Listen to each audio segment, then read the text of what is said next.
Hello friends, welcome to my YouTube channel Ghatna Chakra पूर्वालोकन भारतीय इतिहास की वीडियो सीरीज़ में आज की वीडियो गुप्त एवं गुप्तोत्तर काल संबंधी जो समरी बच गई थी उसके बारे में है। इससे पहले एक वीडियो हम देख चुके हैं, तो उसमें जो समरी हमारी शेष रह गई थी उसी को आज इस वीडियो में कंप्लीट करेंगे।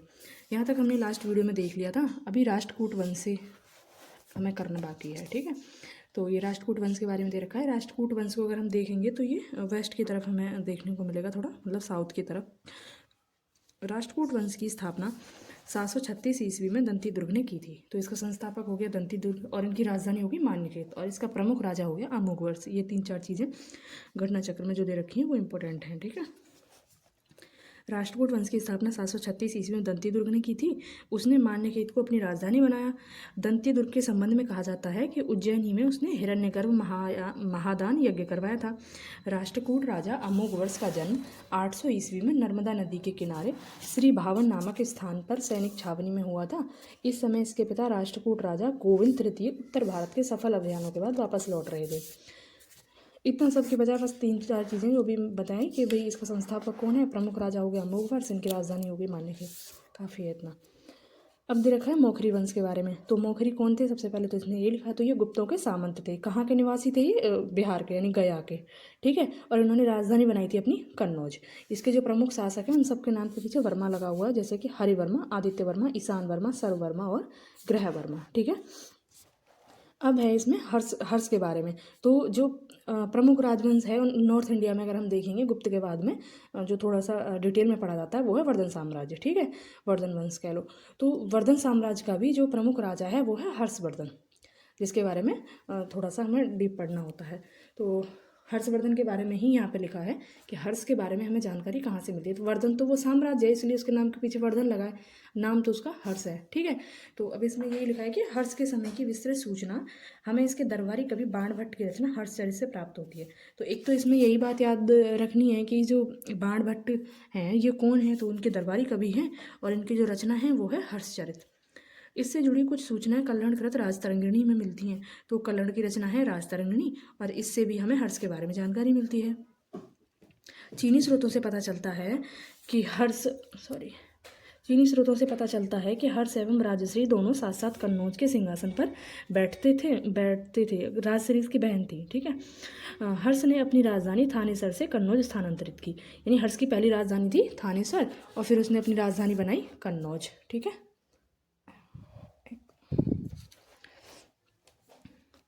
ताकि वह राजश्री को प्रशासनिक कार्य में पूरी सहायता प्रदान करे।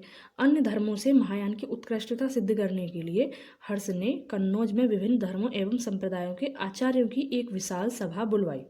देखो, जो हर्षवर्धन को ज़्यादातर जाना जाता है ना वो सांस्कृतिक धार्मिक कार्यों के लिए जाना जाता है, बजाय किसी तरीके के प्रशासनिक कार्यों को। मतलब थोड़ा बहुत उसके बारे में जानकारी जरूरी है। जैसे हम देखते हैं गुप्त जो राजवंश है उसके बारे में हम पढ़ते हैं, विभिन्न पदाधिकारी पढ़ते हैं और कुछ एक दो उनकी मतलब किस किस के साथ में उनकी कहाँ तक, मतलब किसके साथ उनके युद्ध हुए, कहाँ तक उनकी सीमा विस्तृत थी, इस तरीके से हम उनका थोड़ा सा राजनीतिक इतिहास पढ़ते हैं। लेकिन जो हर्षवर्धन है इसके बारे में मुख्य रूप से जो क्वेश्चन बनता है ना, मेंस का बता रही हूँ मैं, उसमें यही उसके सांस्कृतिक कार्यों को लेके बनता है, ठीक है। और राजनीतिक कार्य थोड़े बहुत हैं, बहुत ज़्यादा हैं भी नहीं। तो इसमें अगर हम देखें तो जो इस तरीके का धार्मिक सांस्कृतिक कार्य किया है, पहला तो एक यही इसमें याद करना है कि उसने महायान बौद्ध जो महायान संप्रदाय था बौद्ध धर्म का, उसका अधिक से अधिक प्रचार प्रसार करने के लिए, उसकी उत्कृष्टता सिद्ध करने के लिए कि वो सबसे महान है, एक सभा बुलाई थी और इसमें बहुत से विद्वान आए थे, ठीक है। तो इसमें यही लिखा है कि अन्य धर्मों से महायान की उत्कृष्टता सिद्ध करने के लिए हर्ष ने कन्नौज में, और बुलाई कहाँ थी? कन्नौज में, ठीक है। तो कन्नौज में विभिन्न धर्मों एवं संप्रदायों के आचार्यों की एक विशाल सभा बुलवाई। तो विभिन्न धर्मों के लोग आए थे और उसमें एक तरीके से वार्तालाप तर्क वितर्क होके ये सिद्ध करना था कि महायान सभी धर्मों से बेस्ट है। चीनी साक्ष्यों के अनुसार विभिन्न धर्मों और संप्रदायों के आचार्यों की एक विशाल सभा बुलवाई। चीनी साक्ष्यों के अनुसार इस सभा में 20 देशों के राजा अपने देशों के प्रसिद्ध ब्राह्मणों, श्रमणों, सैनिकों, राजपुरुषों आदि के साथ उपस्थित हुए। देखो इसमें एक श्रमणों वर्ड आया है ना। श्रमण भी एक तरीके से जो धार्मिक जिनको धार्मिक ज्ञान होता है कुछ इस तरीके से, जैसे भिक्षुक वगैरह होते हैं ना, कुछ मतलब उसी श्रेणी में है। एकदम एग्जैक्ट मुझे इसकी परिभाषा नहीं याद आ रही है। इस सभा की अध्यक्षता हिनसांग ने की थी। तो इसकी अध्यक्षता किसने की? हिनसांग ने। ये कौन था? ये चीनी यात्री था, ठीक है, हर्षवर्धन के काल में आया था। साथ ही हर्ष के समय प्रति 5, एक तो देखो, एक तो ये हो गया इसका सांस्कृतिक कार्य, दूसरा है कि हर्ष जो था ना वो प्रति 5वें वर्ष प्रयाग के संगम क्षेत्र में एक समारोह का आयोजन करता था जिसे कहते थे महामोक्ष परिषद। ठीक है, और ह्वेनसांग स्वयं छठे समारोह में उपस्थित था, यानी जो बौद्ध सभा हुई उसकी अध्यक्षता ह्वेनसांग ने की, और जो महामोक्ष परिषद थी जो हर 5वें वर्ष आयोजित की जाती थी, ह्वेनसांग उस जो छठी महामोक्ष परिषद होती है उसमें उपस्थित रहता है। इसमें 18 देशों के राजा सम्मिलित हुए थे, उसमें 20 के हुए थे, इसमें 18 के हुए थे। हर्ष की विजयों के फलस्वरूप उसके राज्य की पश्चिमी सीमा नर्मदा नदी तक पहुंच गई। ठीक है, तो हर्ष ने जब अपने साम्राज्य का विस्तार किया, यानी कन्नौज तो राजधानी हो गई, कन्नौज मतलब यूपी में पड़ता है। ठीक है, तो फिर जब उसने विस्तार किया तो नर्मदा तक पहुंच गई। अब इधर पुलकेशिन द्वितीय, ये चालुक्य राजा था पुलकेशिन द्वितीय, दक्षिण की तरफ। ठीक है, दक्षिण में भी कई सारे राजवंश हैं जो महत्वपूर्ण है, जैसे राष्ट्रकूट थोड़ा ऊपर ही आ जाता, चालुक्य है, चालुक्य हैं, चोल हैं, बाद में पढ़ेंगे इन्हें। तो जो इसके समय वर्धन के समय जो था ये चालुक्य वंश था यहाँ पे। तो इधर जो चालुक्य वंश का पुलकेशिन द्वितीय है ये उत्तर की तरफ अपनी सीमा को विस्तार दे रहा है, उधर हर्षवर्धन साउथ की तरफ। तो दोनों जहाँ मिलेंगे तो सीमा पर टकराव होगा ही। ठीक है, वही हुआ। तो इसमें यही लिख रहा है कि पुलकेशिन द्वितीय भी उत्तर की ओर राज्य का विस्तार करना चाहता था। ऐसी स्थिति में दोनों के बीच युद्ध अवश्यंभावी हो गया। फलतः नर्मदा के तट पर दोनों के बीच युद्ध हुआ जिसमें पुलकेशिन द्वितीय ने हर्ष को पराजित कर दिया। ठीक है, अब इसमें विजयी कौन होता है, वो होता है पुलकेशिन द्वितीय। अब इस युद्ध के बारे में और कौन विजय हुआ इस सब के बारे में हमें कहाँ से पता चलता है, तो वो पता चलता है ऐहोल प्रशस्ति से। ठीक है, ऐहोल कर्नाटक में पड़ता है ऐहोल, हमें यहाँ से पता चलता है। ऐहोल प्रशस्ति का मतलब है पुलके प्रशस्ति यानी प्रशंसा, तो पुलकेशिन की उसमें प्रशंसा वगैरह लिखी हुई है, वहाँ से हमें पता चलता है कि दोनों के बीच में युद्ध हुआ था और पुलकेशिन द्वितीय की विजय हुई थी। अब इसमें लिखा है कि हर्षवर्धन के समय की सर्वप्रमुख घटना चीनी यात्री ह्वेनसांग के भारत आगमन की, हमने पहले ही देख लिया। उसने तांग शासकों की राजधानी चंगन यानी चीन से भारतवर्ष के लिए 629 में प्रस्थान किया था। तो 629 में प्रस्थान किया था चीन से यहाँ के लिए, और मतलब चीन का समकालीन शासक यानी हर्षवर्धन का समकालीन शासक चीन में कौन था, तो तांग वंश का था, तांग वंश का शासक था। ठीक है, तांगुन करके ही है, उसके नाम के पीछे तांग वांग करके आ रहा, ताइसुंग नाम है उसका। ठीक है, और तांग वंश का है। तो अब इसमें लिखा है कि अपनी भारत यात्रा के ऊपर उसने एक ग्रंथ लिखा जिसे सीयूकी कहते हैं। तो हर्षवर्धन की रचना सीयूकी, ये हमें याद रखनी है। और इसमें हर्षवर्धन के साम्राज्य के बारे में बताया गया है, सॉरी, इसने जो भी भारत यात्रा के जब उसने भारत की यात्रा की जो भी उसने अनुभव किया वो सब कुछ बताया, हर्षवर्धन के साम्राज्य के बारे में तो बताया ही है। ठीक, इसने भीनमाल की यात्रा की, इसे यात्रियों का राजकुमार कहा जाता है। अभी तक हमने कई सारे यात्री देख लिए है ना, मेगास्थनीज देख लिया, फायान देख लिया, अब ये ह्वेनसांग देख रहे हैं। तो यात्री तो कई सारे थे, लेकिन उनमें यात्रियों का राजकुमार किसे कहते हैं, तो वो हर्षवर्धन को कहते हैं, सॉरी ह्वेनसांग को कहते हैं। ह्वेनसांग के अनुसार सड़कों पर आवागमन पूर्णतः सुरक्षित नहीं था, यानी चोरी डकैती होती थी। अपराध अथवा निर्दोष सिद्ध करने के लिए अग्नि, जल, विष आदि द्वारा दिव्य परीक्षाएं ली जाती थीं। इसके अनुसार व्यापारिक मार्गों, घाटों, बिक्री की वस्तुओं आदि पर कर लगते थे, जिससे राज्य को पर्याप्त धन प्राप्त होता था। ह्वेनसांग चीन के तांग वंशी शासक ताई शुंग का समकालीन तथा इसी के राज्य का नागरिक था। 637 में ह्वेनसांग नालंदा विश्वविद्यालय गया। तो ह्वेनसांग कहाँ जाता है, नालंदा विश्वविद्यालय में। और बाकी हमने पहले देखे थे उनका संबंध कहाँ से रहा, तक्षशिला विश्वविद्यालय से। ठीक है, तो गुप्त काल में तक्षशिला का तो प्रभाव कम होने लगता है और ये नालंदा विश्वविद्यालय इसका बढ़ने लगता है। इसका एक कारण यही था कि गुप्त वंश के जो शासक थे ना, उन्होंने नालंदा को ज़्यादा प्रमोट किया बजाय तक्षशिला के। इस समय यहाँ के कुलपति आचार्य शीलभद्र थे। तो कुलपति कौन थे नालंदा विश्वविद्यालय के, शीलभद्र। ह्वेनसांग के अनुसार मथुरा उस समय सूती वस्त्रों के लिए प्रसिद्ध था। मथुरा ये यूपी में ही पड़ता है, तो यूपी पीसीएस के उससे मैं ये चीज़ पता होनी चाहिए। मथुरा को सूती वस्त्र के लिए बताया है और वाराणसी को रेशमी वस्त्रों के लिए प्रसिद्ध बताया है। तो जो विदेशी यात्री हैं 2-3 मेगास्थनीज हो गया, ह्वेनसांग हो गया, फायान हो गया, और हम एक जैसे इटली के भी यात्री देखते हैं मार्को पोलो वगैरह, इनकी अन्य भी हैं जैसे इब्न बतूता, बहुत कुछ हैं, 6-7 यात्री हैं। उन्होंने क्या वर्णन किया है उनके बारे में थोड़ा थोड़ा हमें पता होना चाहिए कि उन्होंने क्या लिखा है। तो इसमें मतलब इन मथुरा के बारे में जिक्र किया है, वाराणसी के बारे में किया है, और एक मेन चीज़ ये हो गई कि बताया है उसने कि मार्ग जो थे ना वो सुरक्षित नहीं थे, यानी अपराध बढ़ गए थे। ठीक है,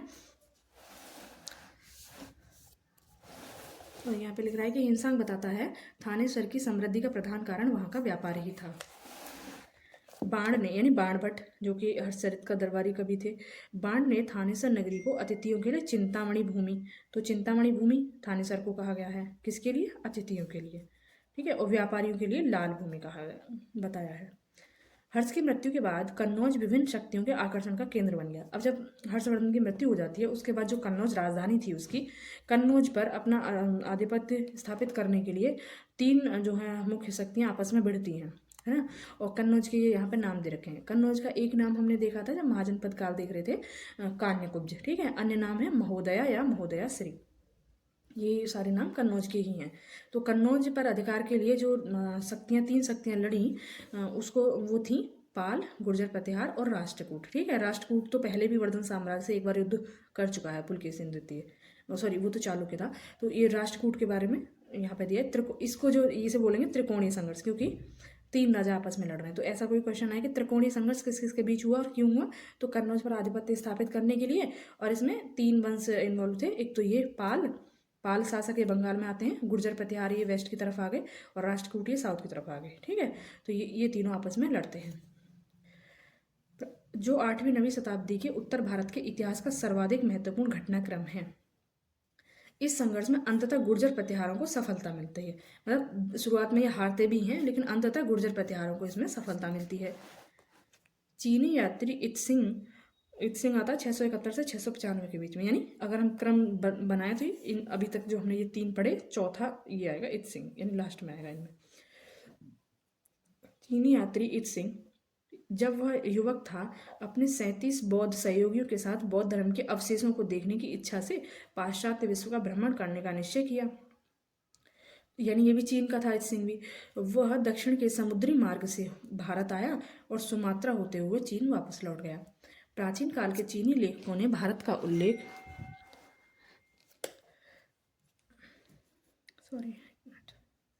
प्राचीन काल के चीनी लेखकों ने भारत का उल्लेख यिनतु तथा थियानतु के नाम से किया है।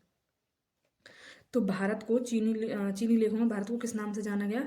यिनतु या थियानतु। देखो अभी ना ये क्वेश्चन पूछा भी जा सकता है, क्योंकि भारत के नाम को लेके भी कि भारत किसने इंडिया किसने नाम दिया, कैसे नाम पड़ा, हमें भारत अपनाना चाहिए या इंडिया या दोनों, तो इस तरीके की थोड़ी कंट्रोवर्सी हुई थी। तो इसमें ये भी हो सकता है ये पूछ ले कि थिंतु या फिर थियानतु, जो भारत का नाम थिंतु या थियानतु कहाँ मिलता है। तो वो चीनी लेखकों ने थिंतु या थियानतु नाम से उल्लेख किया है भारत का, ठीक है। नालंदा विश्वविद्यालय बख्तियार खिलजी के अधीन तुर्क मुस्लिम आक्रमणकारियों द्वारा 1193 में नष्ट किया गया। तो जो नालंदा विश्वविद्यालय महत्वपूर्ण विश्वविद्यालय था गुप्तों के काल में, बौद्ध शिक्षा का केंद्र था, मतलब तो उसका पतन कैसे होता है? तो तुर्क मुस्लिम आक्रमणकारी था बख्तियार खिलजी, इसने आक्रमण किया और इसे नष्ट कर दिया। कब किया था? 1193 में। यह भारत में बौद्ध मत के पतन के लिए अंतिम प्रहार के रूप में देखा गया। तो अगर जैसे बौद्ध मत जो हम अगर लिखें कि भाई बौद्धों का पतन क्यों हुआ, बौद्ध धर्म का पतन क्यों हुआ, जो एक समय इतने पीक पे था, तो बहुत सारे रीज़न है। उसमें हम ये भी बता सकते हैं कि जो शिक्षा का केंद्र था महत्वपूर्ण, उसी को नष्ट कर दिया गया, ठीक है। विक्रमशिला के प्राचीन बौद्ध विश्वविद्यालय की स्थापना बंगाल के पाल वंशीय शासक धर्मपाल द्वारा की गई थी। तो नालंदा के गुप्त वंश का शासक कुमारगुप्त के नाम से जोड़ा जाता है नालंदा की स्थापना के लिए, और विक्रमशिला की स्थापना के लिए धर्मपाल, ये पाल वंश का शासक जो कि बंगाल में केंद्रीकृत थे ये लोग, ठीक है। तो पाल वंश का शासक धर्मपाल ने विक्रमशिला की स्थापना की। ये भी बौद्ध विश्वविद्यालय था। तो तीन प्रमुख बौद्ध विश्वविद्यालय हो गए, एक तो तक्षशिला, नालंदा और ये विक्रमशिला। जो ये नालंदा था ये महायान बौद्ध धर्म को ज़्यादा प्रमोट करता था, ऐसा नहीं केवल उसी को, लेकिन उसको ज़्यादा प्रमोट करता था। और जो ये विक्रमशिला है ना, इसमें देखेंगे हम वज्रयान शाखा का भी हम देखते हैं कि यहाँ पर प्रभुत्व होने लगता है। वज्रयान शाखा बौद्ध धर्म में तंत्र मंत्र से जुड़ी हुई है। वज्रयान शाखा मतलब एकमात्र शाखा है जिसमें तंत्र मंत्र पर विश्वास किया जाता है जो बौद्ध धर्म की। शंकराचार्य को श्री शंकराचार्य आदि नाम से जाना जाता है, ठीक है। तो अब यहाँ से ये जो ना नया कॉन्टेक्स्ट स्टार्ट होता है कि भाई ये तो हमने देख लिया राजनीतिक परिस्थिति, अब धार्मिक परिस्थिति क्या थी उस समय की। तो बौद्ध धर्म तो था ही, लेकिन अब इसमें जो ये वैष्णव धर्म है, ये भक्ति आंदोलन जो साउथ से स्टार्ट होता है, ठीक है, तो वो धीरे धीरे सब जगह फैलना स्टार्ट करता है। तो उसमें प्रमुख नाम आता है शंकराचार्य का। जो इनका जो दर्शन है वो है अद्वैतवाद, ठीक है। तो शंकराचार्य एक महान व्यक्तित्व रहे हैं भक्ति आंदोलन के प्रसार में। तो शंकराचार्य को शंकर, श्री शंकराचार्य आदि नामों से जाना जाता है। 8वीं शताब्दी में इनका जन्म केरल के एक छोटे से गांव कलाड़ी में हुआ था। तो शंकराचार्य का संबंध कहाँ से है? केरल से। इनके दर्शन को अद्वैत वेदांत के नाम से जाना जाता है। शंकराचार्य द्वारा स्थापित 4 मठ वर्तमान में हिंदू धर्म के पथ प्रदर्शक माने जाते हैं। इनका विवरण इस प्रकार है: श्रृंगेरी यानी कर्नाटक दक्षिण में, द्वारका गुजरात में, पुरी उड़ीसा में, ज्योतिर्मठ या फिर जोशीमठ उत्तराखंड में। 4 धाम में बद्रीनाथ, द्वारकापुरी, रामेश्वर आते हैं, जबकि छोटा 4 धाम में उत्तराखंड में स्थित गंगोत्री, यमुनोत्री, केदारनाथ तथा बद्रीनाथ आते हैं। तो जो शंकराचार्य थे, इन्होंने अद्वैत जो मत है उसका इन्होंने प्रसार किया, ठीक है। और इन्होंने 4 मठ स्थापित किए जो एक तरीके से भारत को चारों दिशाओं में है, जो भारत की एकता को प्रदर्शित करते हैं, मतलब ये एक सूत्र में बांधते हैं, इस तरीके से देखा जाए तो, ठीक है। इधर पश्चिम में हो जाता है इनका द्वारका, और इधर पूर्व में हो जाता है उड़ीसा में पुरी, ठीक है, और इधर साउथ में हो जाता है श्रृंगेरी कर्नाटक, और इधर उत्तर में हो जाता है उत्तराखंड में ज्योतिर्मठ या फिर जोशीमठ, ठीक है। ये 4 हो गए। और जो 4 धाम है वो भी इसी तरीके से हैं। तो 4 धाम कहाँ कहाँ हैं? इधर बद्रीनाथ नॉर्थ में, और द्वारका, इधर पुरी, और साउथ में फिर इनका रामेश्वर जो यहाँ तमिलनाडु और इसके श्रीलंका के बीच में है रामेश्वर, ठीक है। और इसमें जबकि छोटा 4 धाम में उत्तराखंड में स्थित गंगोत्री, यमुनोत्री, केदारनाथ तथा बद्रीनाथ आते हैं। तो छोटा 4 धाम पूछा जाए तो ये 4 नाम हैं, और जो 4 धाम नाम से जानते हैं वो ये 4 हैं, ठीक है। अब ये समरी हो गई है। अब ये क्वेश्चन है, तो मिलते हैं नेक्स्ट वीडियो में। Thank you.